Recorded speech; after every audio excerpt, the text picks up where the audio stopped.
A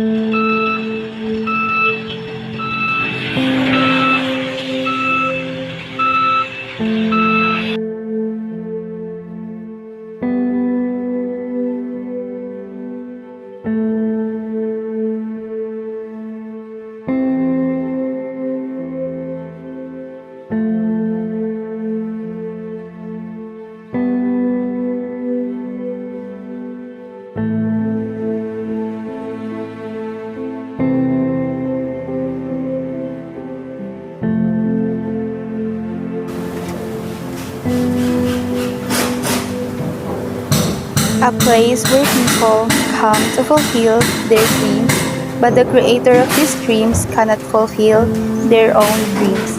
In today's fast-paced life, we get fascinated by the luxurious buildings, school, and others, but we acknowledge them only by its builder's name.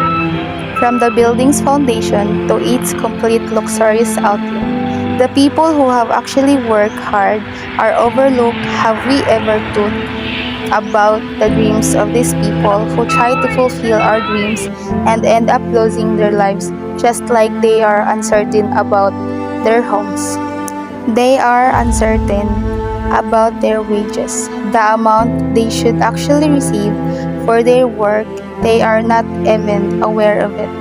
It's always said, hard work always reaps with results, but it's not true in their case. Misamis Oriental ranked 5th in the entire country in terms of number of construction with 4,343 constructions. The province totaled 649,247 square meters in gross floor area, amounting to 6.6 billion and 3,884 were residential construction in their province, garnering a total of 248,973 square meter GFA. Misamis Oriental is surrounded by many malls and buildings. People are given a chance to work because of these projects. It's said that humans' ultimate fear is death, but every day, every moment face fatal situations. They think about their loved ones but not for themselves. Since they think about others, they live their lives on the edge.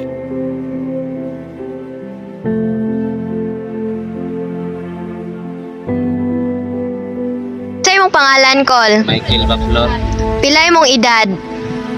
31, Taga-asa day ka, Col? magsaysay Misamis Oriental, Pila mo kabuk sa inyong panimalay? 4, Pila mo ang sweldo? 400. Sakto na ba ang imong sweldo para sa inyong inadlaw-adlaw nga panginahanglanon? Kulang mo kay, Kumusta imong kinabuhi isip construction worker? medyo alanganin pero okay ra makakaon hapon ni. Salamat, Col.